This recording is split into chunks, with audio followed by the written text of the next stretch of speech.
Сәлеметсіз бе, мен кухняға заказ беріп алдын ала 800 мың теңге бергенмін, енді ол адам ақшаны қайтармай тұр.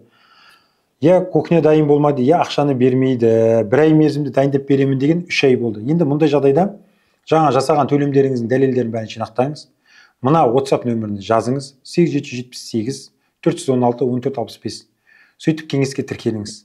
Зерттеп қараймыз, анықтаймыз, тұтынушылар құқығын қорғау туралы заңның талаптарын олар бұзып тұр. Осыған байланысты арызданып, шағымдану керек. Сөйтіп құқығыңызды қорғауға кірісу керек.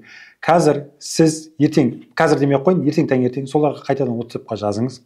Егер де ақшаны қайтармасаңдар, немесе әкеліп жаңағы ас бөлмесінің жиһазын орнатпасаңдар, 10 күннің немесе 5 күннің ішінде мен сендерді сотқа беремін, әрекеттеріңе шағымданамын, заңғар компаниясына жүгінейін деп жатырмын деп ескертіп қойыңыз.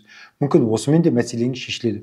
Көп адамдар бізге осылай айтып, мәселеміз шешіп алып жатырмыз дейді. Осыған байланысты сол мүмкіндікті пайдаланып көріңіз.